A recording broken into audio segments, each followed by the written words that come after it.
Hello, my name is Jonathan Gilles. I am a communication major here at Clark University and the lead editor and sound producer of this podcast. Professor of Philosophy Norm Freund will be narrating the following guided tour. Welcome to the Clark University Heritage Tour. This is Norm Freund, and I will be serving as your guide. You have accessed the Noble Beginnings segment of this particular tour. This part of the tour begins at the south windows of the Lingen Technology Commons in the lower level of the Schrupp Library. Dubuque in 1843. As you gaze out the south windows of the Lingen Technology Common and look at the south campus, called the Angel Campus of Clark University, try to imagine what it looked like in 1843. In that year, we're a very small community town with a fur trading and lead mining heritage. The place where you're standing right now is more than 2 miles outside of town, and the many trees you see before you did not exist at that time. There were a few oaks, heritage oaks indeed, that you can see to the right, that were there even then. But most of this area lacked trees in 1843 and was used for lead mining purposes. In point of fact, when this property was later bought to build Clark University here, there was one active lead mine that remained here. In 1843, statehood was still 3 years away, and in Dubuque there were no public schools. There was Catholic education for boys, but no educational opportunities for girls. That set the stage for activities and actions on the part of the BVM sisters that would bring education for girls and young women to this community. BVM sisters relocate from Philadelphia to Dubuque. In 1843, Bishop Loris desired the presence of Catholic sisters in the Dubuque community to further educational opportunities here. There had been no opportunities at all of any formal education for girls. And thus, he contacted the BVM congregation, all of whom's members at the time were living and working in Philadelphia, to relocate to the prairie. The BVM congregation chose first to test the waters. They would send a corps of 5 BVM sisters to Dubuque to see what the situation was in the local community and to establish a school. If all went well, the others would follow later. Among those 5 BVMs that first traveled to Dubuque were Eliza Kelly, for whom our Fine Arts Building is named, and Margaret Mann, who served as the superior of this small group of BVMs. Their travel here was not easy. It involved train, canal boat, and for most of the way, steamboats along the Ohio River and up the Mississippi. Arriving on the Feast of the Sacred Heart in June of 1843, these sisters busied themselves with organizing their first school in Dubuque.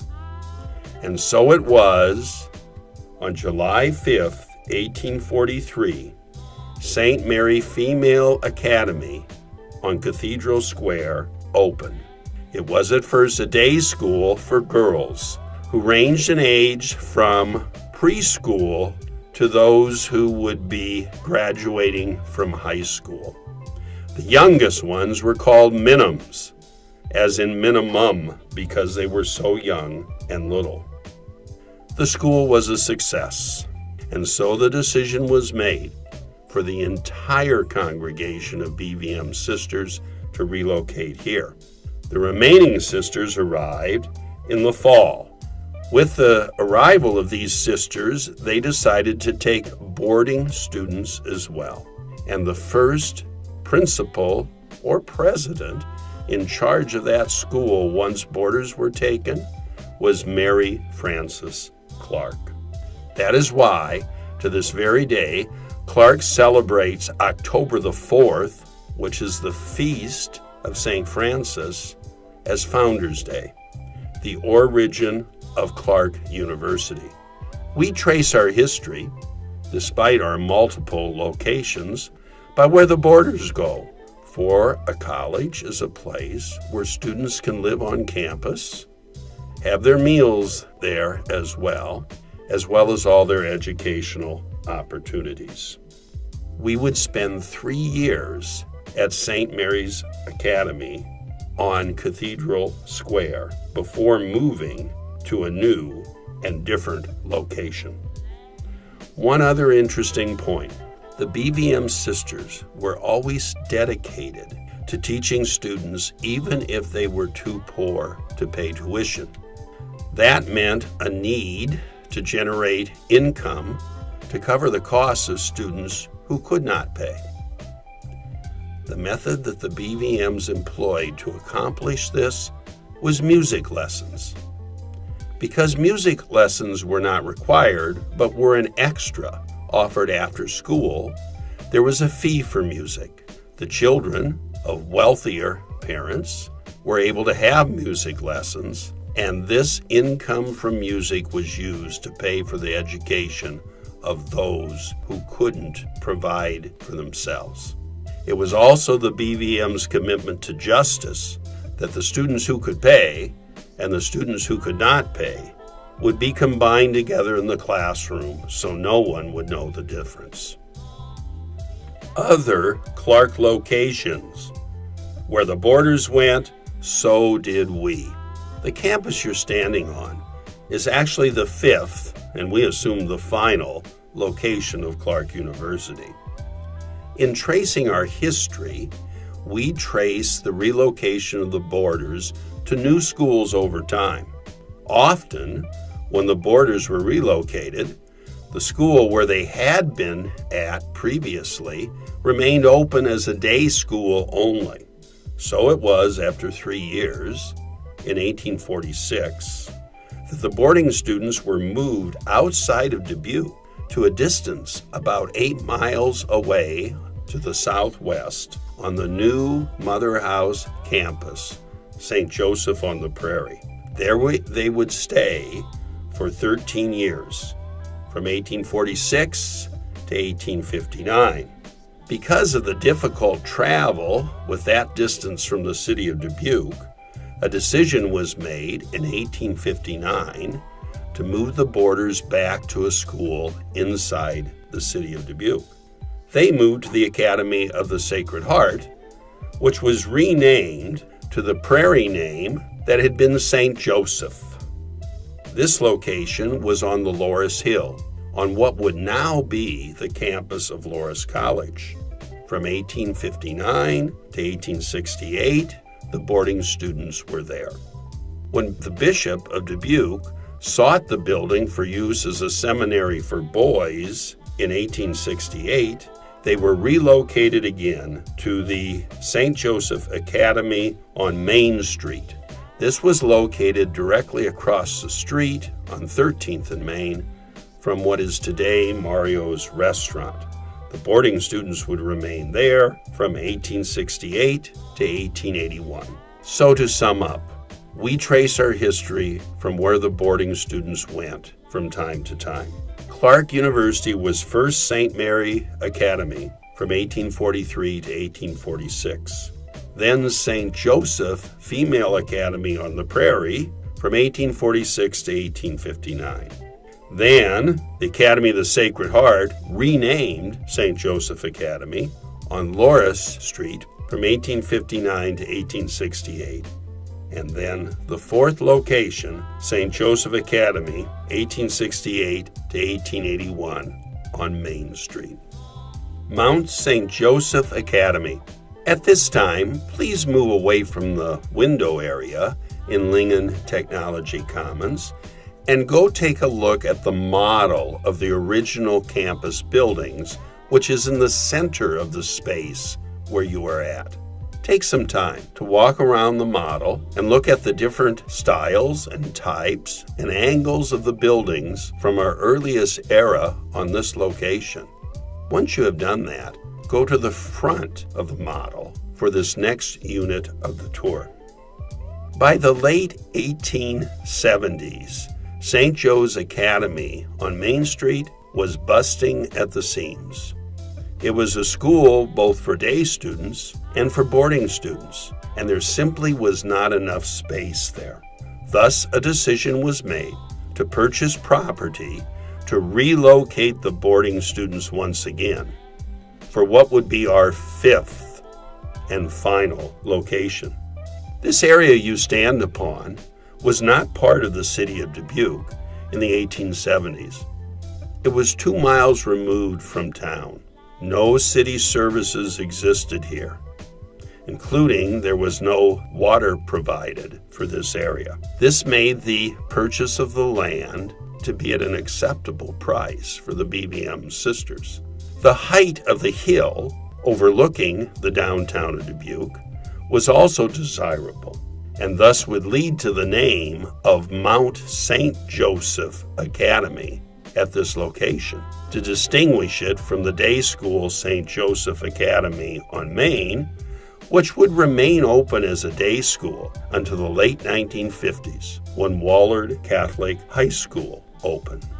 As you look at the model, notice in particular Margaret Mann Hall. This was the original Academy building, built in 1879 to 1881. It contained everything an academy would need: a dormitory floor for the students to live, a chapel for the use of students and sisters, a dining room, a library, classrooms, and of course, convent space for the sisters who would live on campus as well. The most stunning feature of Margaret Mann Hall was its twin square towers, which served a practical use. Within these towers were water tanks and a windmill, which was constructed over a well on the campus, pumped water into these towers so that gravity would provide the method of flowing water throughout the new academy.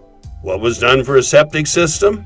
Well, the former lead mines on the lower part of campus proved useful because they were the source of the use of the first septic system on this campus. To the right of Margaret Mann Hall in the model, you see Rose O'Toole Hall. This was constructed in 1883 and 1884, just a few years after the completion of the Academy building. This addition was necessary because of the great success of the institution and its expanding enrollment. Rose O'Toole Hall contained additional classrooms, a large chapel on the 3rd floor, and on the lower level, an assembly hall with a thrust stage where musical and dramatical performances were staged. Mount St. Joseph Academy opened in January of 1881. Our first graduates, therefore, spent only the last semester of their senior year on this campus before getting their high school diplomas. Transition to a college. By the 1890s, it was becoming increasingly clear to the BVM sisters that both their students and the BVM teachers themselves needed higher degrees, and that the future would eventually require them to have it. Thus, a decision was made to join to the academy a college division to be called Mount St. Joseph College. Principal in making this decision, the Mothers General, and on this campus, the Superior, Mary Bertrand Foley, BVM, were very much involved with the decision to create the college. A college building would be needed to expand beyond an academy. As you look at the model, look to the far right in the model and you'll see the sign for Mary Bertrand Hall. The college building would be named after her since on this campus she was more important than any other person in transitioning us to a college. When the college building was completed in the very first years of the 20th century, it contained college classrooms, dormitory rooms for the collegians, a college library, a dining room, and an early gymnasium on the lower level. Most prominent of all in Mary Bertrand Hall was the beautiful Sacred Heart Chapel, which projected outward from the building towards the street. The beautiful spires of this chapel would be the symbol of our institution for more than 80 years to come.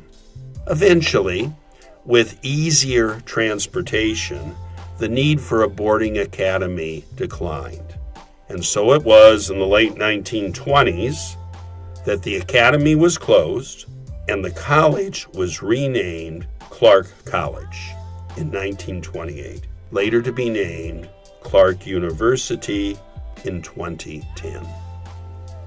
Loss of the heritage buildings. In May of 1984, roofing work was being done on all of the original buildings that you look at in the model before you. The materials that remained after the work was completed were being stored on the roof of Rose O'Toole Hall. They were awaiting the eventual arrival of a crane to remove them from the roof. They were stored under a black tarp, and on the 17th of May, 1984, the heat generated under this tarp was hot enough to combust into a fire. Yes, it was spontaneous combustion of roofing materials stored on Rose O'Toole Hall that caused the 1984 fire. The burning materials burnt through the roof and entered the attic, which was entirely made of wood and was an interconnected attic among all the buildings. The fire rapidly spread to the upper floors of all of these great buildings before you. And by the time the fire was extinguished, these wonderful heritage buildings had been destroyed. As you exit this space with the end of this tour, please notice upon exiting the library the beautiful statue of Mary that is there near the entrance. This statue, called Our Lady of the Moonlight, was a campus shrine that was in the courtyard space defined by these three old buildings until the fire of 1984. This completes the Noble Beginnings portion of the Clark University Heritage Tour.